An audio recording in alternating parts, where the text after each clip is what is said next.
I never had Great Blue Dini. I got it in a pack. I wanted to try it. I never got a chance. Hey, guys. It's the Thursday Night, Friday Morning Podcast. I didn't know we were actually recording. I just went for it. Doing some shit like that to me. Yeah. Doing me dirty.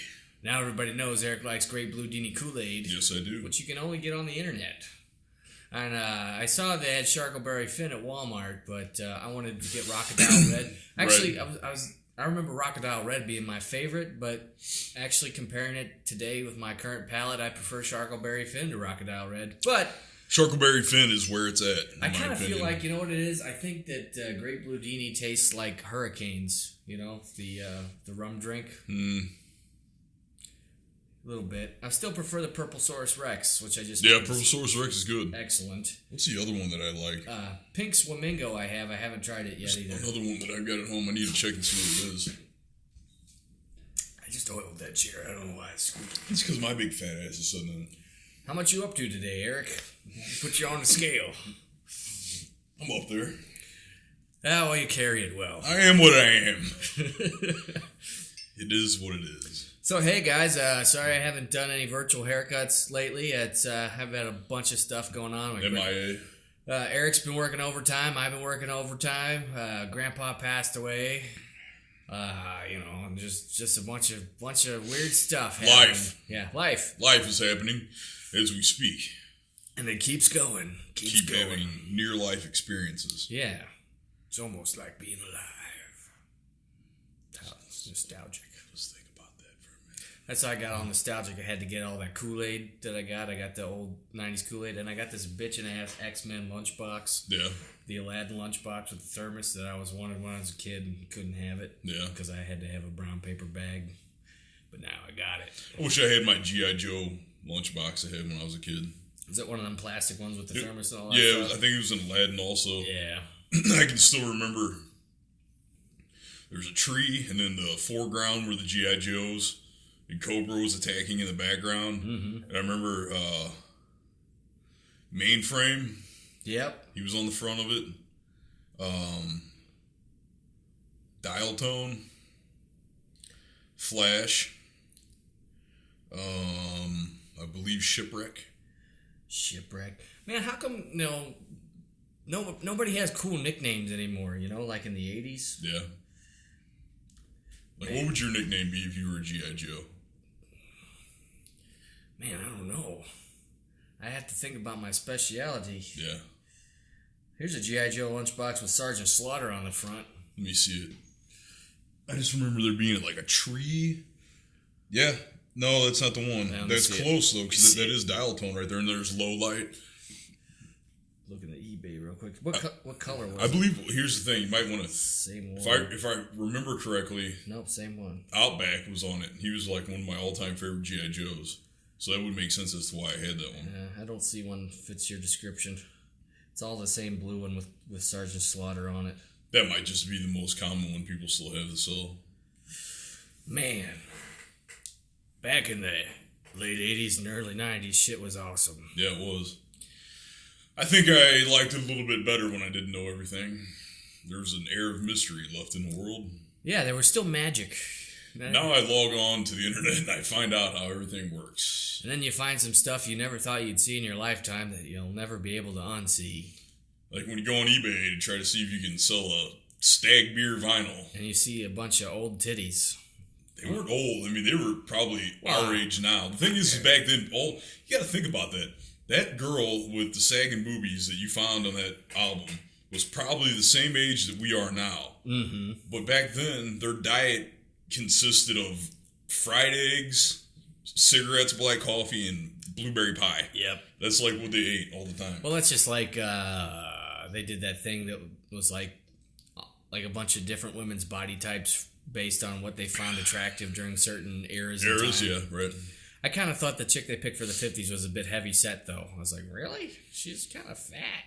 Like, not even by today's standards. Just that's the thing, isn't it? I don't want to body shame anybody, but there is a difference between being a curvaceous woman and being obese, in my opinion. Yes. Well, that's definitely. I mean, you can tell the difference, and you know it when you see it. I'm not going to go into detail. Yeah. I mean, I think we all know. If you're shaped like a square, and I believe all humans. I believe all humans are beautiful beings, but that doesn't mean that I mean that they're all beautiful beings in like an outside superficial. Like, your body's beautiful. Right. I think we're all beautiful in one way or the other, but some of you trust me, if I look in the mirror and it looks like I'm starting to get out of shape, I get my shit together. Well, that's the same here. I never... I can have none of that. Once I start edging towards 230, I'm like, we got to back this off about 20 pounds or it's going to get bad. One of my buddies at work, he's a young guy from here in Valmeyer. He's younger than Ben, though. I think he's like, I'd say he's about 25. His name's Adam Undersay. I don't know if I know him or not. He's a cool kid, love him, Korean kid. He was adopted. Oh, okay. You know Adam? Yeah. He's big time into bodybuilding and everything now, and I fuck with him all the time. Because he comes in with shorts and like he's wearing like a muscle top. He's got a great physique, waist up, and I'm like, dude, you skipping leg day or what? He's like, I ain't skip leg day. Leg days are the hard. I'm like, they're not the hardest. It's the easiest. He's got to do it. He's like, well, but your legs aren't big. And I pull my pant legs up, and I'm like, bigger than yours. Yep. And he's like, well, fuck you. You work out. I'm like, nope, Eric doesn't lift weights. Eric holds himself up. Yeah. That's just like my little cousin Nate. His buddy is like hardcore. Like he's practically a spokesperson for a certain type of... like supplement? Yeah. Yeah. And he's got a great physique too, top to bottom. And Nate's beach muscles, yeah. Yeah, beach muscles. And Nate's trying to like keep up with him. He's like, I can't. He's like, I hate, the dude eats like 6 times a day. I can't eat 6 times a day. Even if it's small meals, I just don't eat that much. I'm like, well, it's a lifestyle to be that big. If you want to look like that, you got to pump in like an extra 2,000 calories a day. So you got to eat a lot. If you don't have the genetic requirements. I mean, I eat a lot throughout the day, but I don't eat big meals throughout the day. I snack all day on stuff. I don't eat like I should. I get up, I eat like grilled chicken and vegetables, and then I usually have something similar for dinner, which is like around 7 p.m. Like I eat at 1 p.m., 7 p.m., and then occasionally, it depends on how hungry I am, I'll eat when I get off work at 12:30, but not always. See, I wake up, as soon as I wake up, I eat. Usually, I'll have like 2 cups of Greek yogurt, sometimes flavored, sometimes not. Then I have like 2 or 3 granola bars, a handful of pine nuts or sunflower seeds. That just sounds like snacks. Well, I combine it all. It's a bunch of snacks all at once. You know what I mean? So it satisfies my hunger. And then I chug 2 glasses of water afterwards so I don't get hungry again real quick. Then I go to work, and after being at work for about 3 hours, I start to get hungry.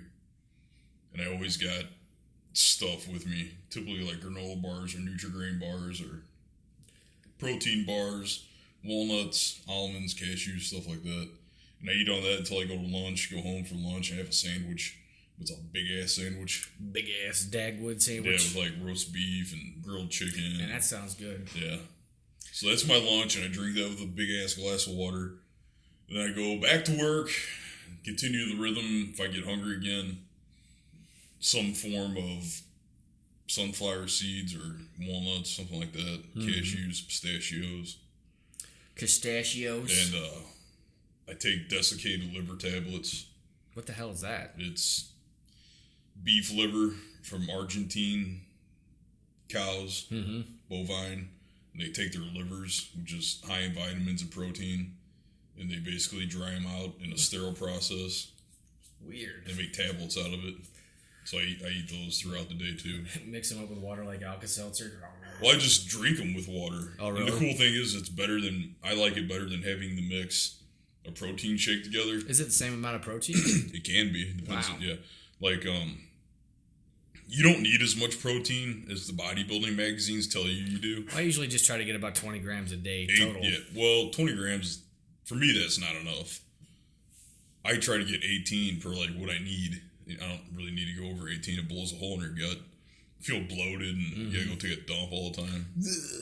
So, yeah, I'll take those tablets and they don't do anything. Like, they don't make me feel uncomfortable. it's just one of those things, figuring it out, tailoring it to yourself. Everybody's a little different. But like Adam, man, he takes all kinds of fucking supplements, and I try to tell him, man, dude, you don't need to do that. Just get protein from whole food sources, eat clean, drink a shitload of water. Wrestle a deer to the ground, eat just work out. Don't.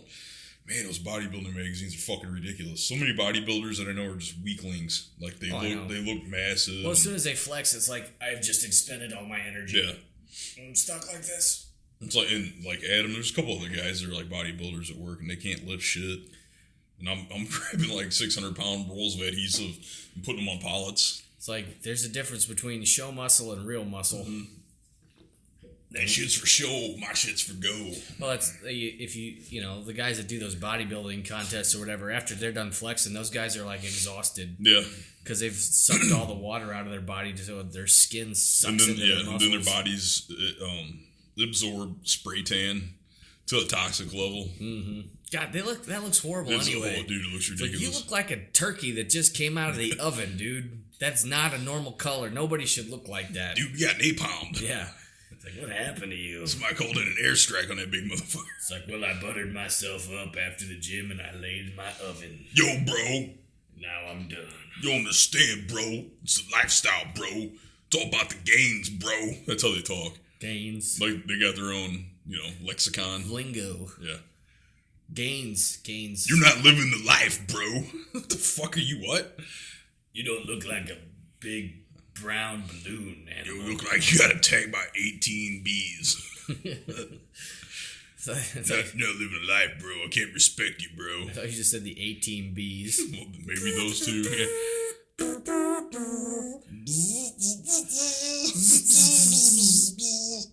He's like Mr. TB. Buzz Doc. I pity the fool that don't eat honey. Yeah, I pity the fool who don't like fine rye pollen. Motherfucker. Wow. See, you don't get that anywhere else. The B team. Yeah, nobody knows about that. The AB team. It's the AB team. Or is it the BA team? Well, that'd be BA, because that was Mr. T's actual name. Was yeah, BA that's Baracus. true. He was already a B. Yeah. Wow, this is getting complicated. Further down the rabbit hole we go. Yeah. Tell us your thoughts about the BA team, if you know anything about that. I think our listeners are too... They're just like, what? They're too young to know who the A team... That's what... The A team that they know is the A team that consists of... Oh, yeah, Bradley Cooper, Rampage Jackson. Didn't you fight that guy or practice with him? No, I didn't fight Rampage Jackson. Not Rampage Jackson. Cool. No, that was Brett Rogers. Brett Rogers came over and trained with me when he was in St. Louis, yeah. Right before he fought Andre Arlovsky. And then he beat Andre Arlovsky, and I went home and hugged my head in shame because I assisted a man in beating one of my fellow countrymen. It was hard to live down. I felt terrible about it. You should have been really bad and made it seem like I should have, but I'm too honest of a person. Well, I think if you would have went toe-to-toe with old Brett Rogers, I think you could have taken him. Oh, I could have. He had no grappling whatsoever. Oh, really? Yeah, no, his grappling was horrible. We were swimming for underhooks and shit in the gym, and I was getting underhooks and taking his back at will, like that. Mm. Like, I'd get an underhook and just switch to his back, yeah. He was going, damn. Yeah. I'm kind of quick for my size, but not real. I get tired when I try to be quick. So I try to be fast, I get tired. Later. Come here, give me a hug. Come here, Eric. Let Eric give you a choke. He's like, look at him. He wants to hug her. It'll be peaceful, I promise. Shh. It's okay. You're gonna go to sleep now. Just say hi to baby Jesus. Oh man, I suddenly reminded of the fight when Shamrock fought Baloney. What's his name? Oh, Frank, yeah, Phil Baloney. And he was doing this. He was doing his sleepy face. He's like, "You're gonna go to sleep." I'm gonna put you to sleep. Yep. Frank Shamrock was, man. Towards the end of his career, he was becoming a pretty good showman. He's a good shit talker. Mm-hmm. Whatever happened to him anyway? You don't see him around too much. Well, he retired. He's just doing commentating now. The sport passed him by. Yeah. The whole story of Frank Shamrock is fucking crazy. He was probably legitimately the original mixed martial artist, like being that he was very good in multiple aspects of the game of fighting. Mm-hmm. Whereas at the time when he was coming up, before him and in the period of when he was competing, most guys were still one-dimensional. Mm-hmm. So, like, they were really, really good wrestlers, and then they kind of learned how to punch. Oh, right. You know what I mean? Yeah. Or they were really, really good strikers that learned how to stop a takedown. You know what I mean? They weren't really well-rounded. Yeah, they focused on one and then tried to learn the other. Like an actor that tries to become a singer. They're never quite good at it. Yeah. Jack of all trades, master of none. Right, right. So, Frank was the game changer. He was the guy that he literally came from having no fighting to being adopted by Ken Shamrock's adopted father, Bob Shamrock. So then Bob talked him into training and being a training partner for Ken. Ken basically just beat the living fucking shit out of him until Frank became really good at fighting. By that, he assumed and became an awesome grappler. Went to Japan, fought in Pancrase for a really long time. Then Ken Shamrock kind of fucked up the relationship between Pancrase and the Shamrock family, so Frank had to leave, came back to the U.S., started fighting in the UFC. And along the way, he befriended some guys like Maurice Smith, who was a super big-time American and European rule kickboxer. So he trained alongside Maurice. And actually, Frank Shamrock was the guy who put one of the biggest team names in MMA right now is AKA American Top Team. Mm-hmm. Not American Top Team, sorry, American Kickboxing Academy, AKA, which is where Cain Velasquez is out of, Daniel Cormier, Luke Rockhold. It's a big-time camp of MMA fighters, but it was actually Frank Shamrock who dumped all the money into the original AKA. They're operated by a guy named Bob Cook and a guy named Javier Vasquez. So it's just a little weird side note, silly shit that I know. Eric knows a lot. So Frank was like the original well-rounded MMA guy. Who would you say is the most rounded guy right now? Right now, most well-rounded?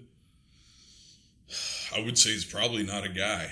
It's Rousey? Yeah, I think it's Ronda at this point.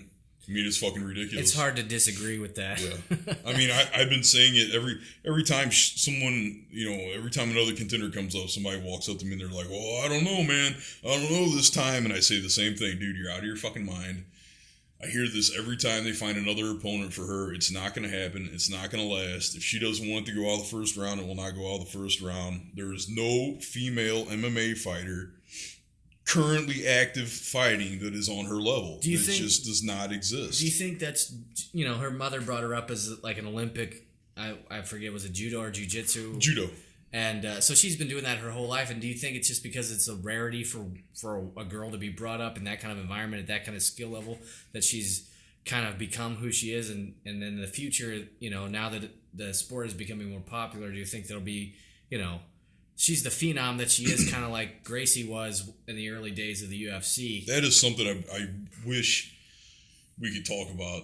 We need to get together. I want to talk to you about that because I have unwound some of the biggest lies that had been perpetuated by the Gracie family. I think we brought that up a little. We need to talk about that. But yeah, there's this whole myth that the Gracies perpetuated about themselves. Well, I got this new book. We did talk about that before, but I'm just saying, nobody had ever... Right. I get what you're saying, but no, in my mind, the reason is that well before Ronda did the crossover in MMA, she was already a full-time combat athlete. Right, but I'm just saying there's... Yeah. So I think the way that she was brought up definitely fostered her ability to be the person that she is as a fighter. But the thing that a lot of people maybe don't realize, they're just casual fans, is that Ronda Rousey's mother was the first woman to ever medal in international judo competition as a female. Mm-hmm. So it's not like... Right. You know what I mean? Well, that's what I'm saying. She's got the pedigree for her whole life. Absolutely. And I just wonder if...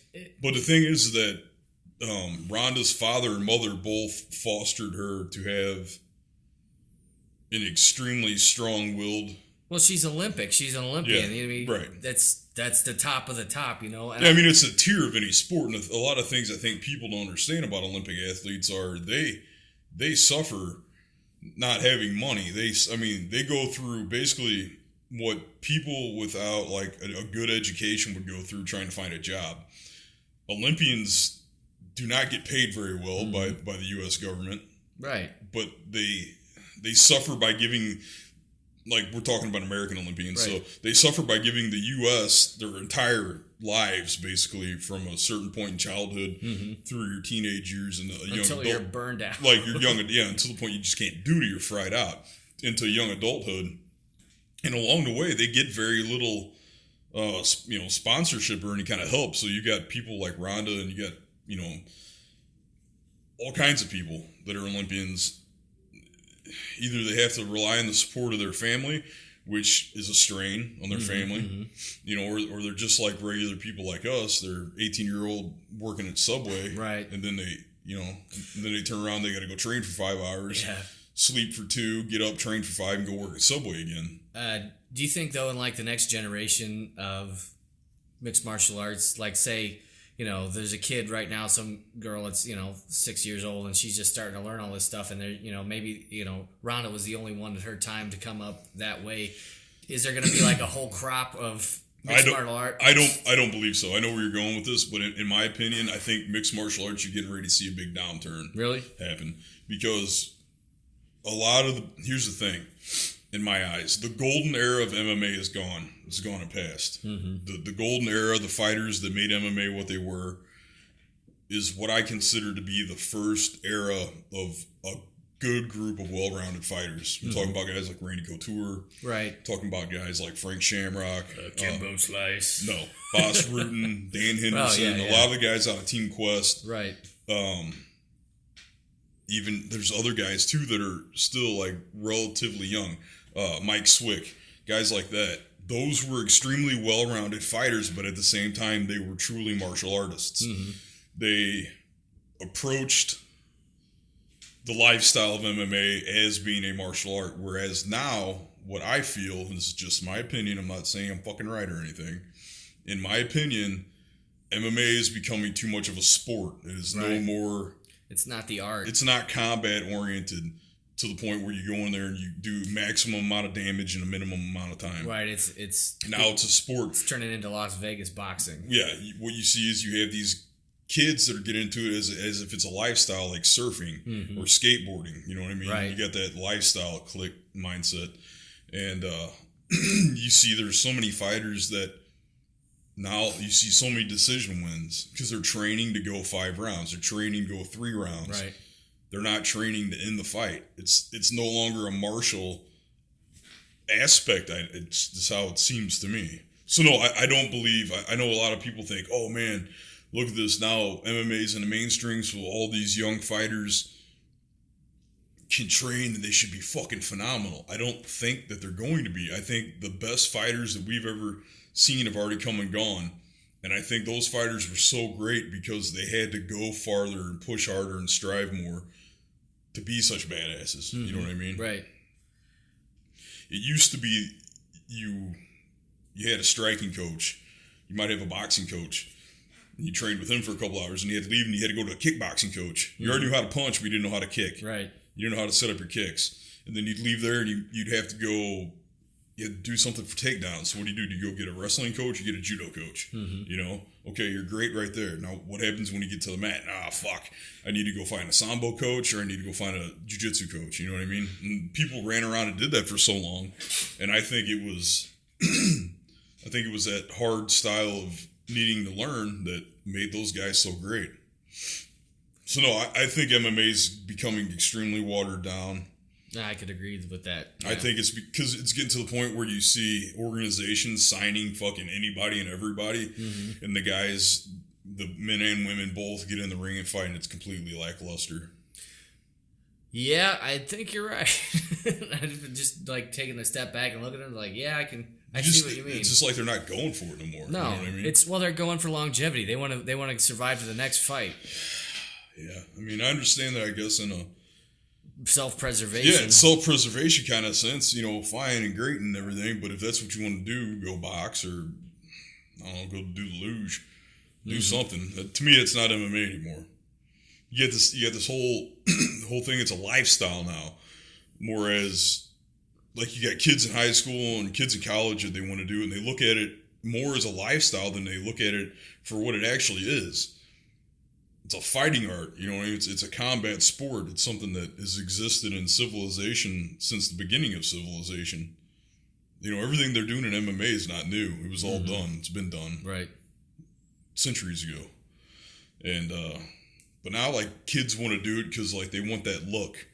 Like, I'm gonna go do MMA because I want to look like a fighter. You know, I'm a skater kid. No, I'm an MMA. He's an MMA kid. He's an MMA guy. See, he's got a tap out shirt on. Yeah. Oh God, I hate tap out. You know what I mean? It's got rhinestones on it. You better watch your ass. That's affliction. Oh. Ass fliction. Ass fliction. Yeah, fuck, they make the ugliest shirts I've ever seen. It's like a phoenix rising from a pile of puke. That's what they look like. And then like your little sister's bedazzler exploded on it. What's this? Is it a bedazzled tap out shirt? It's fucking custom, yo. I bedazzled the circle in the A. Tap out and see the O. The top of the A. That rhinestone represents the pinnacle of custom. Yeah, right here. And then I put one around the collar to protect my neck from chokes. Word. I saw a dude that had tap out tattooed on his back. Oh, man. I'm like, yikes. There's a kid that I trained with. I hope you got paid for that product placement. There's a kid that I trained with, and I knew him before because he actually trained at the other place I trained before I went where I am now. And he's driving around. It's like a 98 Camaro. It's also the ugliest ones. Oh, I know, man. They're like fucking land yachts, aren't they? I got an arrowhead on wheels. It's like somebody looked at a Jart. Remember the lawn darts? Yeah. You remember? Like somebody looked at one of those and they drew the Camaro from that. Or they took like one of those Dirt Devil vacuum cleaners. You know, the handheld ones? Absolutely. Just put wheels on it. Dustbuster. Dustbuster. It's a Dustbuster. That'll do 118 in 24 minutes. But yeah, he's got one of those in his custom Illinois license plate says tap out on it. And he's kept it all these years. Like, I first met him probably, 9 years ago I met him. He should change his plate to gave up. Yeah. I did. So it was pathetic then, and now it's like you've held on to that. Like, it's, I don't know, man. You think at some point as you grow up, you'd be able to look at that and be like, man, that was some utter douchebaggery. We've all done some shit that was douchey in our past. Well, it depends on how douchey, though, because I had a Decepticon sticker on my Monte Carlo in the back window, and I see those now, I'm kind of like, but that's only because Michael Bay ruined the movies. Well, no, but I'm saying we all do stuff that's douchey, and we look back at it, and you're like, man, fuck, if I knew myself back then, I probably would have slapped myself. Mm-hmm. You know what I mean? I tried not to bow down to too much of that stuff. Like, I never frosted my tips. Oh, yeah, I never did anything like that either. I never had overly baggy pants. I'm just saying, people did stuff that they regret, and that seems like it should be something he should regret, and you should have fixed that by now. Maybe he just can't afford a new plate, you know? Just keep the plate. They're custom plates, dude. He pays more to have custom plates every year than he does just to have a regular plate. Maybe you should sit him down and be like, listen, buddy. I can't stand him. I can't stand him at all. He thinks he's like super duper judo dude. Oh, wow. Oh, and his judo is fucking horrible. That's what I love. I basically just sit down every time he tries to, like, not really literally sit down, but I drop one side, like the opposite side he's trying to throw me to. I'll just drop my weight down so my knee almost touches the mat, and then he just goes, and I'm still there. And I always try to, oh, man. And he's the kind of guy you can't tell him anything. Right. He already knows. I know. Right. I got it. I'm like, dude, work on your kazushi, which is where you just off balance them with hand twisting motions. Mm-hmm. Push, pull, kazushi off balancing. And he's like, yeah, I know, Eric, I know. Eric, I know, dude. I got it. Dude. My kazushi is awesome. Dude, bro. You should try my kazushi rolls. Bro, dude. I got Maggie Comey kazushi. Tempura kazushi roll. Yeah. And the guy never uses kazushi at all. But all the other guys thinks of him as having he's the judo guy. You tell him to practice his kazushi and he pulls out a kazoo. Yeah. And he plays the B-Team theme song.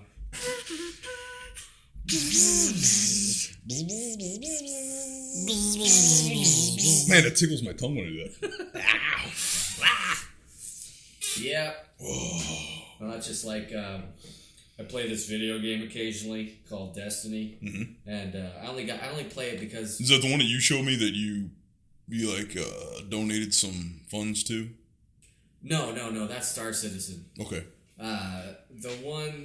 This one is just, it's for PlayStation. I bought the PlayStation to use as a Blu-ray player up there. Right. And Ben won the Taco Bell contest.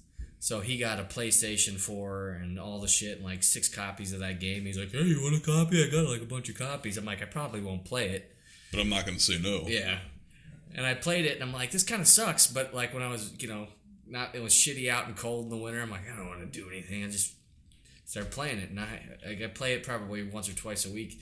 And my cousin Christian, he plays it. Sister Christian. Sorry. And, the shitty thing about the game is you can't really do anything solo. You need like a group of 3 to 6 guys to really get the most out of the game. Mm-hmm. So occasionally, like, I'll come home from work at like 1 o'clock in the morning and I'll turn it on and I'll play for like an hour and he'll invite me to a game. And he invites me to this game and he's got friends that are like hardcore players. Like, here's what we're going to do. We're going to do this. We're going to do that. And like, they'll yell at you about your technique and shit. Well, yeah. And it's like we're playing this game. It's called Control. There's 3 zones. And for every zone you control, your kills are worth more points. And they're strategically placed so it's harder to hold one over the other. But where the hell is your microphone? It's right here. That's insane. Yeah. I just realized that. Okay. It's tiny. I got this really professional looking one in front of my face, and then I looked over and I'm like, is he talking into that thing? It looks like an earbud. Yeah, it's an earbud on a paint stirrer. You actually have a pop filter. But anyway, so he just says, he's like, okay, well, one of us needs to do this, and 2 of us do this, and I'll be the guy that gets all the kills. So I'm like, first of all, these guys are only playing Control because there's like a bounty out for it this week. You get extra points and get better shit. I play Control all the time because I like it. Right. And so he's like, we only need to control zone A and B because if we take C, we're going to spawn over there and blah, blah, blah, blah, blah. So he's all worried about going over to the other side of the map. Now, are you guys communicating like we are right now? Headsets. You got headsets? Yeah. Okay, I got you. So he's like trying to have us run all the way. And I got my headset turned off because I don't want the guy to hear me bitch about his command performance. Yeah.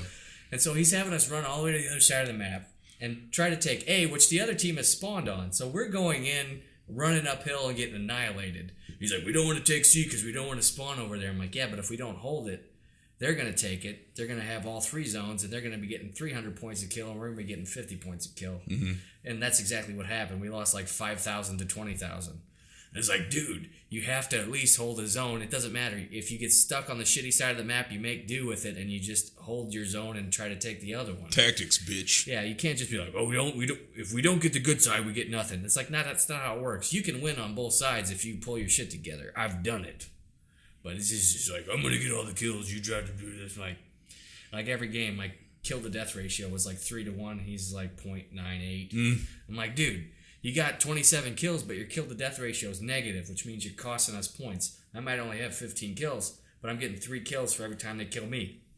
Yeah. I'm not giving them any points for the amount of points I'm taking from them. It's strategy. It's the give and take. That's how you play Control. You don't try to just go, oh, we got the good spawn, so we're going to win. It's like, no, you got the bad spawn. You take that bad spawn and you turn that shit around. Word. I get mad about that. I can see. I get into it. Forehead's starting to get red. It's like late at night, I'm trying to yell at the TV, but I can't. Everybody's asleep. You fucking made me wake up Bob. Yeah, like, you guys don't even know what happened. Bob will come down here and remind me how I ruined his fucking life. Fucking kids ruined my life. Before I had you kids. Stupid fucking little-eared friend. Shit. Come over here and touch my belly. Yeah, my forehead, my blood pressure getting high talking about that. Your forehead started getting red. Like, started turning the same shade of red as your shirt. I was like, I get really like, because I've had games where you get a shitty team and you just carry the whole team. Right. And I'll be like, I wish I could get motivated about other stuff as much as that game. As you do about that. Like, I'm trying to kill him. It's like, man, I get into it. My ears turn red.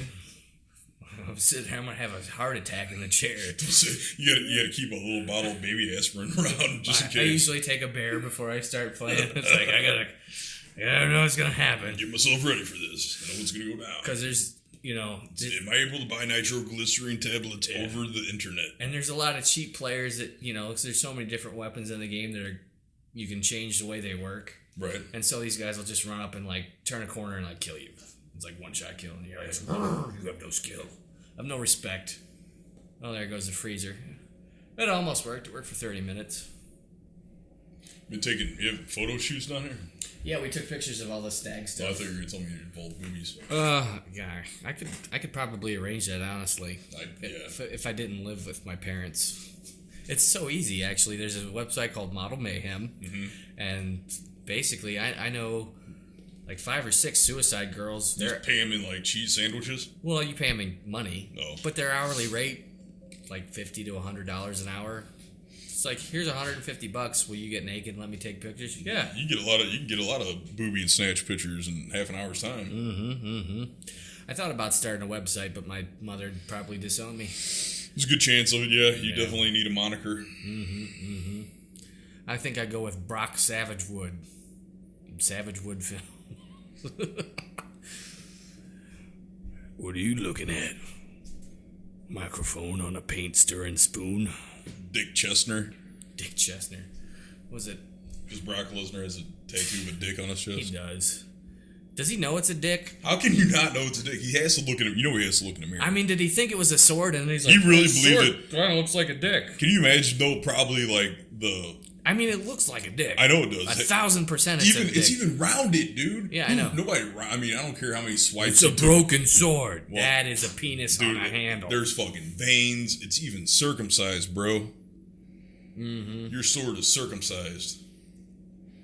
Those are not stress fractures. Yeah, that's a... It's a vein. That's a dorsal vein. Yeah, that's a venous bulbous penis. It's a spongy tissue going right into the hilt. That's a penis. That's a dildo on with a handle on it. Penis. You know, but maybe that's why God like just like you look at it for the a second. funny thing is, you're trying to fight it. He's got a dick on his chest. Well, you know what it is. He went to the tattoo artist. He probably had the whole tough guy. I'm Brock fucking Lesnar. And he's laying on his back. Tattoo artists there are some tattoo artists that will do that shit. If you come in there, they'll fucking throw some karma on you. And then they'll be like, hey, it looks good, right? Yeah, it looks awesome. It's like, on there. He probably gave the tattoo artist this whole rhetoric of, man, you don't fucking understand, dude. Like, I'm like a warrior. I'm like a modern day warrior. Now it looks like I'm titty fucking somebody. Somebody's titty fucking me. That's what it looks like. But whatever tattoo artist that he chose to do that, had a great fucking sense of humor. He's probably laughing every time he sees it. Oh, he should. He should pose it like, see that Brock Lesnar tattoo? I tattooed the dick on his chest. Actually, the veins spell out my initials if you look at it real close. There's nothing sword-like about that thing whatsoever. Well, it's got the sword handle. The handle part. Everything below the dick looks like a sword. But the blade is definitely a dick. Dude, it's totally a dick. You should just finish it off with it, like, jizzing. No, that's sparks flying off of it from the room. No way, dude. I went back to the guy. He said, those are sparks. That's totally what sparks would have looked like back then. You don't even know. You don't even know, man, because you're not a warrior. You don't get the warrior lifestyle. What was it? He had some kind of stomach disease that almost killed him. Diverticulitis. He still has it. That doesn't go away. Once you get it, you have it for life. Isn't that... What is it exactly? It's like... Diverticulitis, inside your stomach are little pockets called diverticuli. And his got full of strawberry seeds. Basically. And some people, most time, everyone has like some diverticuli, but I guess he has like an abundance.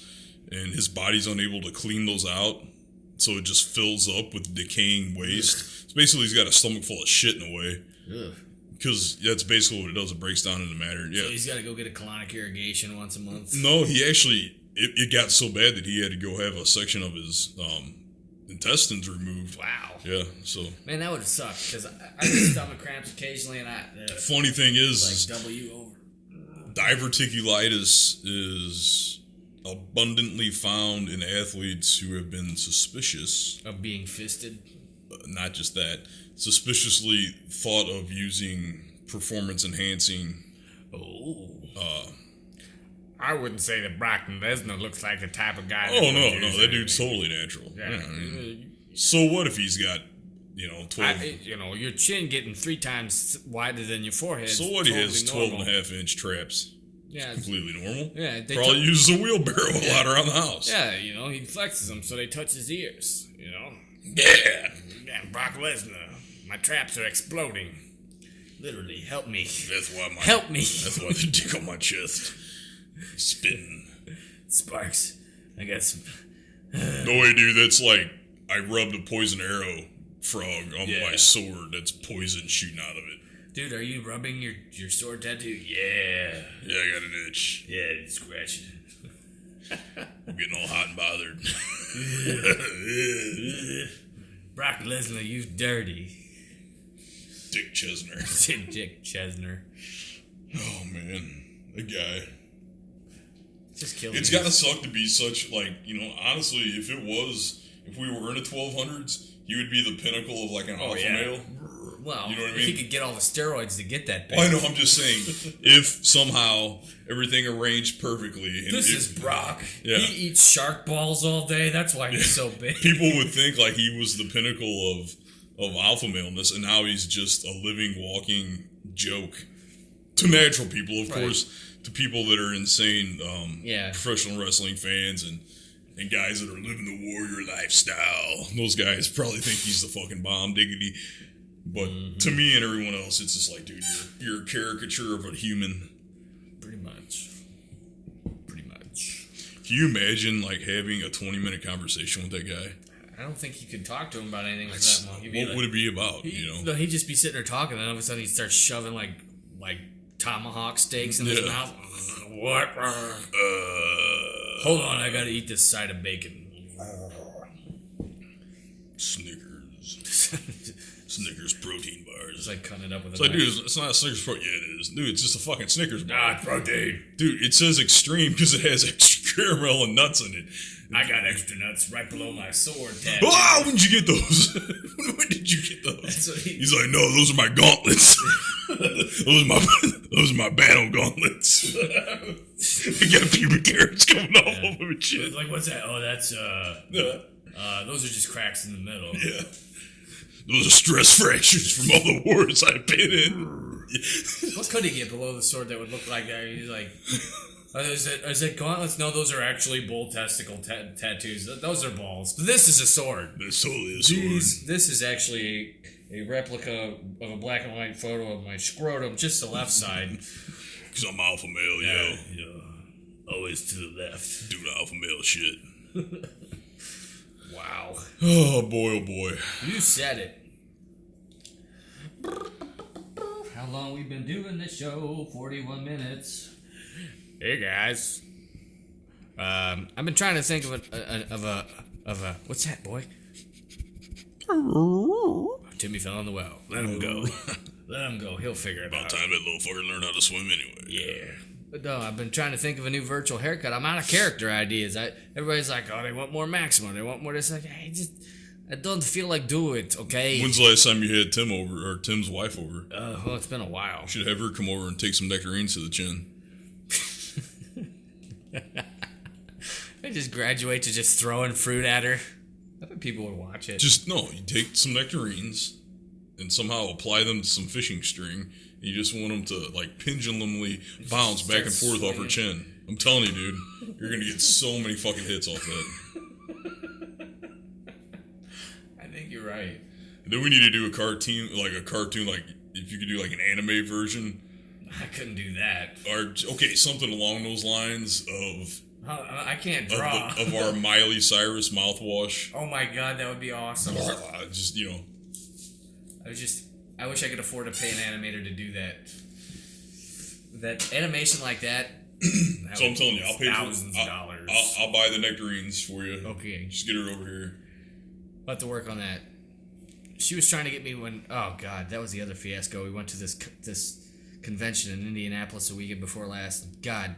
If you live in Indianapolis, I'm sorry that you have to live there. I don't know. It's weird, dude. It must have gone to hell in a handbasket because I was up there not that long ago, and I thought it was a pretty nice city. Did you stay in the center of the city, though? No, I went outside. Because everything we saw on the outside looked like shit. Yeah. Like, if you're in, like, the 3-block center of the city, you're fine. But as soon as you get out of that, man, it's... We stayed at a hotel up by that big-ass mall that they had that takes up 2 sides of the street. I don't know if we saw that or not. It's a big fucking mall they have in Indianapolis. And we stayed at a hotel near there. We were at the city center, the Sheridan City Center. And then... like, right downtown. We were at this convention center that held the grappling tournament. And then the next day we were still there and we went and... But it was crazy. Traversed the city. It wasn't... Because... it's like any city I've been to, St. Louis. My brother had this engine in the bed of his truck. And if he hadn't had that engine in the bed, we wouldn't have fit in a parking garage. Like, it was a 6'4" clearance, and he drives that big Dodge. It was close. Yeah. Like roll back the moonroof and like stick my finger out and like touch it. He was not good in the city. It was bad. I'll spare the recording the details, but it was bad. Yeah. I don't know if I told you the whole story. I don't really want to tell it on the you podcast. You can tell me afterwards. But there was. Well, I know. Don't return to Indianapolis. Yeah, it was shitty. I mean, and if you go to that Indy Cylinder Head Mopar swap meet and Chrysler convention, it's not a convention. There will only be one car there that's not in pieces, and the rest of it's going to be a bunch of fat rednecks selling junk for way too much money. That you don't want. Oh, yeah, it's just exhaust manifold, it's a header, it's rusty, I want $8,000 for it. Well, go fuck yourself. And we're going to get out of here. Yeah, we left a day early. It was horrible. And plus, my brother's a terrible driver. I don't know if you've ever ridden with him. I've assumed so. Yeah. I've known the Well, I've known the mythos of Voss. He's wrecked every car he's ever driven. Yeah, even if you didn't own it. And that's why I'm not going to tell you everything that happened, because I don't want to incriminate anybody. Good Lord. Some shit went down. And we were Dukes when shit goes down. Some Dukes of Hazzard shit happened in Indianapolis. Yeah, fuck all that. Yeah. Yeah, it was not. I didn't enjoy riding with him. But like I said, live and learn. Yep. Now you know what not to do. Yep. Next time you drive. Well, I wanted to, but he thought we were going to be able to, like, I think it was just, he's never been outside of Monroe County, never lived outside of Monroe County, never done anything involving city-type stuff.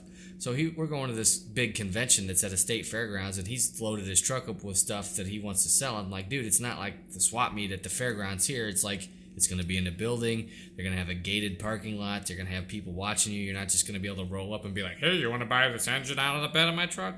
You know, I almost told them we're taking my car, leave all this shit here. Right. Which is what we should have done. So he had a bunch of misconceptions on the way up there. Yeah, and then he didn't have the DVD sat nav updated.